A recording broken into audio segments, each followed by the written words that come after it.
तो अभी के लिए आप लोग हेडिंग लगा दो। ठीक है, चैप्टर 3 करके, मोशन इन प्लेन। फटाफट नोटबुक में लिखते जाओ। Motion in plane, this is chapter 3। And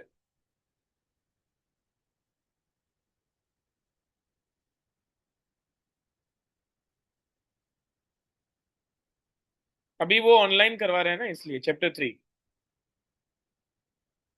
because chapter 2 में हमारा ऑलमोस्ट फिनिश होना है, एक बैच का। और जिसका बैकअप चल रहा है उसको अभी के लिए ये लिखना है, बिकॉज चैप्टर 2 का ऐसा जो पार्ट चल रहा है ना, वो ऑफलाइन में ही समझा सकता, ऑनलाइन में it can be very tough to understand. तो अभी के लिए सब लोग को चैप्टर 3 का ये थियोरेटिकल पार्ट करवा रहा हूँ, because it is easy to understand. ठीक है ना? तो सभी लोग आज यही अटेंड करेंगे, सभी बैच के लिए सेम चीज है। ओके, तो before I start, I will be starting with to terms. जब मैं बोलूंगा लिखने के लिए तो ही लिखना, अभी पहले आपको पूरा समझने पे ध्यान देना है। पूरा ध्यान आपको समझने पे होना चाहिए, राइट? सो पहला जो क्वेश्चन है, पहला जो अभी के लिए आज का फर्स्ट टॉपिक है, what are scalar and vector quantities. एकदम बेसिक चीज है ये, हमने क्लास 9 में आता था first time, if you remember, science में। स्केलर किसको बोलते हैं, वेक्टर किसको बोलते हैं? तो देखो, दोनों का डेफिनेशन यहाँ पे लिखा हुआ है, ध्यान से देखना। यहाँ पे what is a scalar quantity, read कर लो एक बार। सो ऐसा क्वांटिटी जिसमें सिर्फ मैग्नीट्यूड की जरूरत होती है, डायरेक्शन की नहीं। ध्यान से सुनना मैं क्या बोल रहा हूँ। ऐसे क्वांटिटीज जिसमें सिर्फ मैग्नीट्यूड की जरूरत होती है, those quantities are called scalar quantities. ठीक है? अब आप में से बहुत सारे लोग को मे भी पता ना हो कि मैग्नीट्यूड क्या होता है। ध्यान से सुन लेना। देखो, जैसे एग्जाम्पल एग्जाम्पल के लिए, मान लो मैं कोई मार्क्स लिख रहा हूं, for example I am writing 50। ठीक है, मैंने कुछ मार्क्स लिखा, सपोज करते हैं 50 मार्क्स लिखा है। अब 50 पॉजिटिव भी हो सकता है और 50 माइनस भी हो सकता है। ध्यान से सुनना एग्जाम्पल को। 50 पॉजिटिव भी हो सकता है और 50 माइनस भी हो सकता है। अगर एग्जाम बहुत खराब गया हो और नेगेटिव मार्किंग में मार्क्स आ जाए, तो माइनस में भी मार्क्स आ सकते हैं। राइट, बेसिक चीज है। तो यहाँ पे मेरा एक क्वेश्चन है, सबको रिप्लाई करना है, सबको मैसेज में। अगर -50 मार्क्स आया है, इमेजिन करो कि आपका मतलब आपका नहीं, मान लो किसी का आया है -50। तो बच्चों, इसमें मैग्नीट्यूड क्या बोलोगे आप? -50 बोलोगे या 50 बोलोगे? मेरे को सबका रिप्लाई चाहिए इसमें। मैसेज में जाके टाइप करो, चैट्स में जाके बताओ तो क्या होगा इसका रिप्लाई। मैग्नीट्यूड अगर मैं आपको पूछूं, so what will be your answer? It will be -50। Okay, सब लोग, मेजोरिटी, ऑलमोस्ट सारे लोग 50 टाइप कर रहे हैं। आई थिंक आप सबका आंसर करेक्ट है। ठीक है, माइनस साइन को हटा के जो लिखते हैं, दैट इज कॉल्ड मैग्नीट्यूड। समझ में आया बच्चों सबको? समझ में आ गया आई होप, कि मैग्नीट्यूड किसको बोलते हैं। Yes, okay. चलो, अभी ये सबसे पहले आप लोग ये डेफिनेशन लिखोगे। राइट, स्क्रीन पे आपके सामने क्वेश्चन है, एंड स्केलर क्वांटिटी का डेफिनेशन विथ एग्जांपल है। इतना पहले नोट डाउन कर लो। अगर इतना हो जाता है फिर मेरे को बताना कि डन लिखना है, डन। ओके, पहले इतना नोट डाउन कर लो। क्वेश्चन लिखो, देन स्केलर क्वांटिटी का डेफिनेशन लिखो, देन स्केलर क्वांटिटी के एग्जांपल्स लिखो। ठीक है? तो नेक्स्ट, इस चैप्टर का सबसे मेन कंसेप्ट, वेक्टर क्वांटिटीज पे आते हैं बच्चों। Vector quantities. अब मैं आपको एक एग्जांपल देने वाला हूं। ठीक है? एग्जाम्पल एक्चुअली तुम्हारे सामने है, स्क्रीन पे देखना। 3 एग्जाम्पल है। पहला है मोशन ऑफ ट्रेन, दूसरा है motion of striker on a carrom board, तीसरा है motion of fish in water. मुझे इतना बताओ, सबसे टफ कौन सा मोशन होगा इन तीनों में, जिसको अपने को डिस्क्राइब करने में काफी मैथ्स और फिजिक्स लग सकता है? तुम्हारे हिसाब से ट्रेन का मोशन टफ रहेगा, या स्ट्राइकर ऑन कैरम बोर्ड उसका उसका मोशन टफ रहेगा, राइट? या फिर फिश का मोशन काफी रैंडम रहेगा अपने लिए?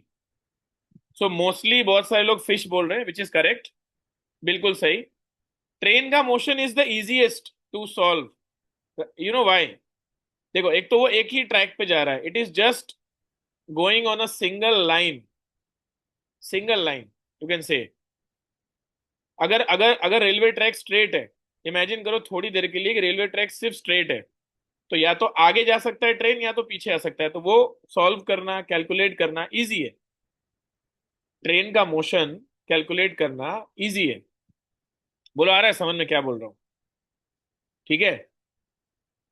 लेकिन फिश का मोशन कैसा होगा, एक बार सोच के देखो, आपने देखा भी होगा। फिश काफी रैंडमली इधर उधर ऊपर नीचे आगे पीछे कहीं पे भी जा सकता है, राइट? तो यार, वेक्टर की जरूरत इस टाइप के मोशंस के लिए ज्यादा पड़ती है, जब कोई ऑब्जेक्ट रैंडमली ट्रेवल कर रहा है। Yes, it depends on direction, बिल्कुल सही, किसने लिखा है। सो अगर डायरेक्शन की जरूरत पड़ रही है, इट इट सिंपली मीन्स कि हमको एक ऐसा क्वांटिटी चाहिए जिसको वेक्टर बोलते हैं। बोलो आ रहा है समझ में एवरीवन? वेक्टर की जरूरत कब पड़ती है? जब डायरेक्शन काफी रैंडम हो और काफी मतलब like 2 dimension, 3 dimension, something like that. ठीक है। सो वेक्टर क्वांटिटी का definition it is on your screen everyone. ऊपर की दो lines you can see here, what are vector quantities, इसको लिख लो, राइट? सो जिसमें बच्चों मैग्नीट्यूड भी चाहिए और डायरेक्शन भी चाहिए। देखो मैंने अंडरलाइन किया है, डायरेक्शन भी चाहिए, मैग्नीट्यूड भी चाहिए, दोनों चाहिए। एंड उसके कुछ एग्जांपल्स है जो हमने चैप्टर 2 में पढ़ा था, if you remember, displacement, velocity, right? I hope you remember, acceleration. ठीक है। तो these all quantities are vectors because they need direction. So second definition और एग्जाम्पल हो जाए उसके बाद आपको ये पूरा डिफरेंस बिटवीन लिखना है पॉइंट वाइज, फिर मैं इसका एक एक पॉइंट आपको एक्सप्लेन कर दूंगा। इन शॉर्ट, यहां तक लिख दो, इधर तक। ठीक है। डिफरेंस बिटवीन भी कंप्लीट कर दो, फटाफट लिखना स्टार्ट करो। ओके। और डिफरेंस बिटवीन हो जाए फिर आप लिखना done. Okay, fast. First of all again same thing, vector quantities में, ठीक है, वेक्टर क्वांटिटीज में दो चीज चाहिए होता है बच्चों, ध्यान देना इधर, एक तो डायरेक्शन एंड दूसरा मैग्नीट्यूड, राइट? एंड स्केलर में क्या रहेगा? सो स्केलर में वी नीड ओनली मैग्नीट्यूड, ध्यान देना इधर। ठीक है, अभी यहाँ पे पूरा ध्यान देना। फिर से बोल रहा हूँ, वेक्टर में दो चीजें चाहिए, डायरेक्शन एंड मैग्नीट्यूड, जबकि स्केलर में चाहिए ओनली मैग्नीट्यूड, राइट? अब ये सेकंड पॉइंट में उसके कुछ एग्जांपल्स, जैसे कि वेलोसिटी आपको पता होगा, माइनस में भी हो सकता है ना? लेकिन एक बात बताओ, क्या स्पीड कभी माइनस में होता है? स्पीड की वैल्यू कभी माइनस में हो सकती है? Speed, tell me. स्पीड नहीं होता, राइट? और वेलोसिटी, क्या वेलोसिटी माइनस में हो सकता है कभी? वेलोसिटी सबने पढ़ लिया है, मोस्टली सबका हो गया है। देखो, वेलोसिटी माइनस में हो सकता है, ध्यान रखना इस चीज का, बिकॉज वेलोसिटी वेक्टर क्वांटिटी है। आ रहा है समझ में क्या बोल रहा हूँ? जो भी वेक्टर क्वांटिटीज है वो नेगेटिव बिल्कुल हो सकता है। स्केलर में भी कुछ क्वांटिटीज है इंटरेस्टिंगली जो माइनस में होता है, बताऊं कौन सा? बता सकते हो? ये देखो क्या लिखा है सामने, आपको पता होगा टेम्परेचर माइनस में हो सकता है, लेकिन इसका मतलब, देखो, टेम्परेचर माइनस में इसका मतलब ये नहीं है कि इसका मतलब ये नहीं है कि वो वेक्टर हो गया। अगर टेम्परेचर माइनस में है तो इसका मतलब वो वेक्टर नहीं हो गया, पहले तो ये दिमाग में बिठा लेना। आ रहा है समझ में क्या बोल रहा हूँ? पता चल रहा है? ठीक है, चलो आगे। पॉइंट नंबर 3,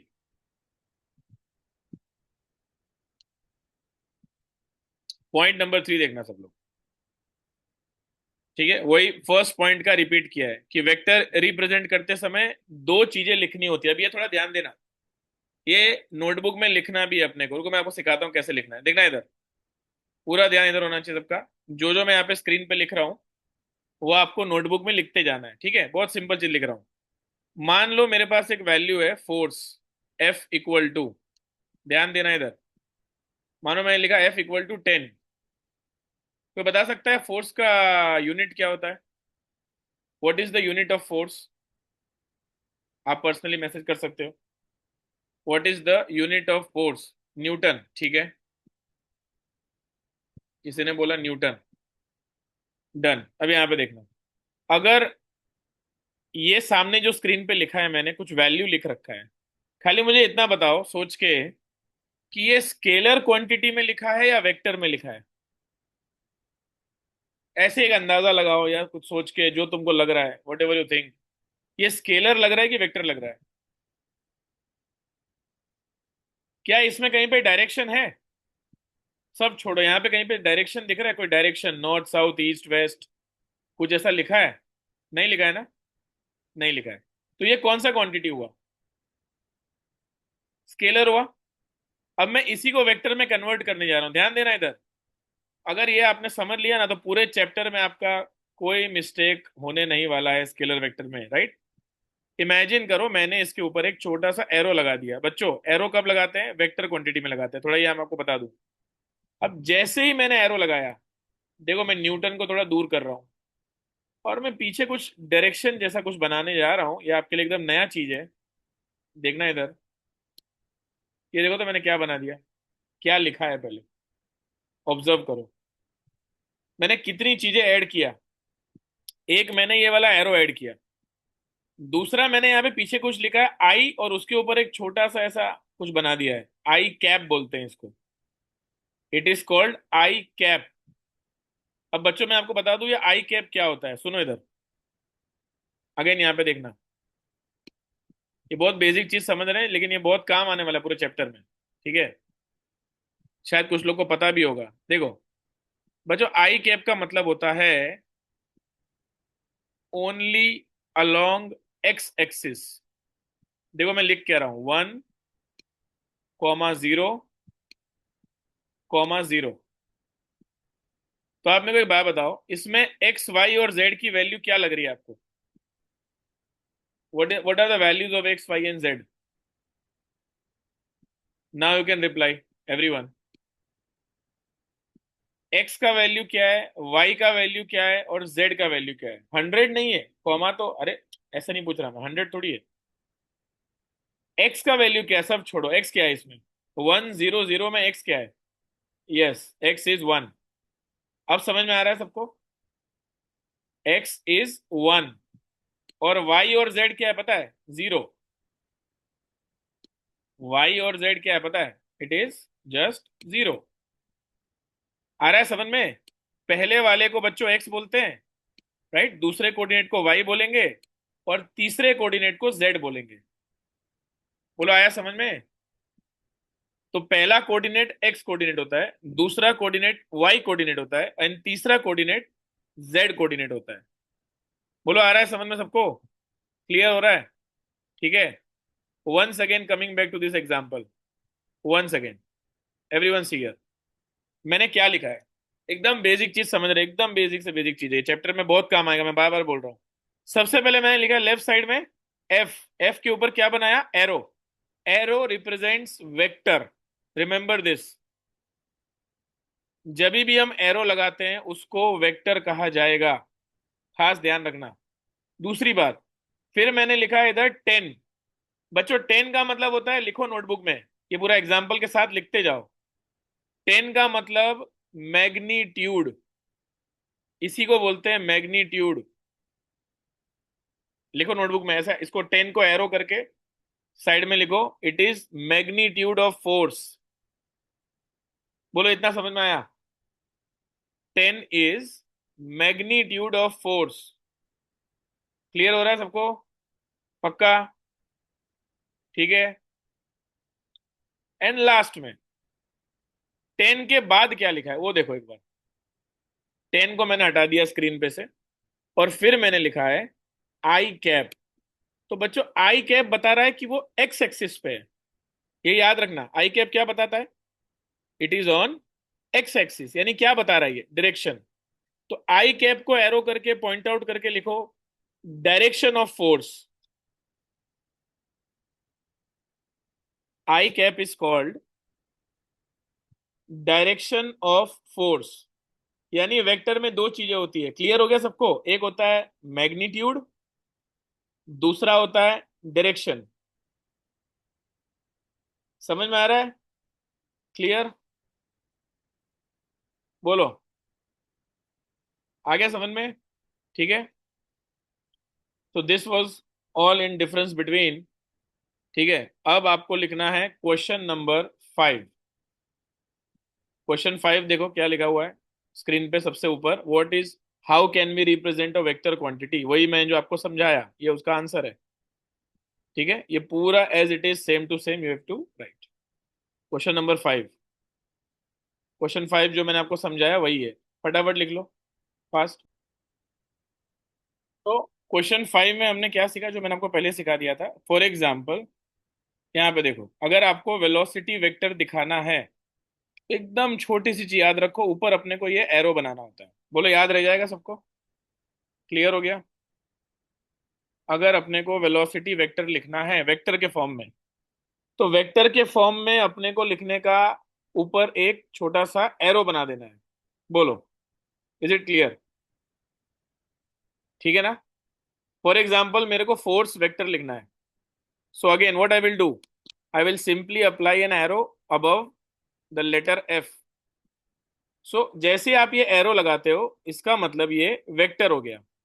खास ध्यान रखना भाई इस चीज का। ठीक है, इस चीज का खास ध्यान रखना। अगर आपने एरो नहीं लगाया है तो फिर उसके मार्क्स कट सकते हैं एग्जाम में। ठीक है, ध्यान रखना इस चीज का। ओके, अब नेक्स्ट है क्वेश्चन नंबर 8। फटाफट इसका आपको सिर्फ डेफिनेशन लिखना है यहां से लेकर। ठीक है, क्वेश्चन 8 लिखना स्टार्ट करो, स्क्रीन पे है सामने। बराबर, यहां से लेकर सिर्फ यहां तक, पहली दो लाइन बस। और ये लिखना है, ये जो मैं ब्रैकेट बना रहा हूं नेक्स्ट आगे, ये वाला। देखो, जहां जहां मैंने ब्रैकेट बनाया है, so only that part you have to write. तो क्वेश्चन 8 में क्वेश्चन है, what are, explain what are equal vectors in simple language. What are equal vectors? तो यार अगर देखो, लिखते जाओ लेकिन साथ साथ में सुनते जाना। दो वेक्टर को इक्वल कब बोलते हैं? सबसे इंपॉर्टेंट कंडीशन क्या है? यहां से देखो, यहां से स्टार्ट हो रहा है कंडीशन, मैंने अंडरलाइन किया है। कंडीशन पढ़ो तो पहले लिखना बाद में, 2 मिनट रुको, 2 मिनट रुक जाओ। पहले कंडीशन पढ़ो तो क्या लिखा है। इक्वल वेक्टर कब बोलते हैं? जब दोनों का वैल्यू भी सेम हो और डायरेक्शन भी सेम होना चाहिए। देखो क्या लिखा है, ये देखो क्या लिखा है, डायरेक्शन भी सेम होना चाहिए और मैग्नीट्यूड यानी कि वैल्यू भी सेम होना चाहिए। बोलो, आ रहा है समझ में? So what are equal vectors? जिसका दोनों चीज सेम होता है। पहला पहला मैग्नीट्यूड सेम होता है, दूसरा डायरेक्शन सेम होता है। ठीक है, अब आप लिख दो क्वेश्चन नंबर 8। ठीक है, क्वेश्चन 8 लिख दो जल्दी से। तो मैं बोलूंगा one of the most IMP question for your school exams. इसको आईएमपी टिक करके एंड देन लिखना है, मतलब नोटबुक में, स्क्रीन पे टिक नहीं होगा। पहले तो ये जल्दी से क्वेश्चन लिखो, मैं आपको समझा देता हूँ। ठीक है, एंड एक बार इसको क्लास पे फिर से एक बार एक्सप्लेन कर दूंगा, डोंट वरी। राइट? तो इसमें आपको दिख रहा है एक्स एक्सिस पे क्या लिखा है? इधर देखो, इधर इधर एक्स एक्सिस पे लिखा है आई कैप, वाई एक्सिस पे लिखा है जे कैप। ठीक है, जो मैं आपको समझा रहा था अभी थोड़ी देर पहले। राइट? जल्दी से बच्चों लिखते जाओ, आई कैप क्या होता है? याद करो, आई कैप होता है 100, है ना? आई कैप क्या होता है? 100। देखो मैं लिख देता हूँ, आई इक्वल टू 100। आ रहा है समझ में? ये हो गया आई कैप। फिर ये होता है जे कैप। देखो जे लिख रहा हूँ, जे बहुत इंटरेस्टिंग है, ध्यान से देखना। 010 होता है। क्यों 010 हो रहा है? क्योंकि वाई एक्सिस पे है ना। आ रहा है समझ में? तो उसी हिसाब से के कैप क्या होगा, बताओ? बोलो, आया समझ में? आई जे और के की वैल्यू क्या होती है तीनों की? देखो मैंने स्क्रीन पे लिख दिया है। आप लोग नोटबुक में भी लिख देना, और ये डायग्राम जरूर बना लेना, ठीक है। आई कैप 100, जे कैप 010, एंड के कैप 001, क्योंकि वो जेड एक्सिस पे, यहां देखो, के कैप जेड एक्सिस पे, बोलो आ रहा है समझ में? ठीक है। ये फिक्स वैल्यू है, 12th स्टैंडर्ड इंजीनियरिंग जहां पे भी एंड तक ये वैल्यू सेम रहेगा।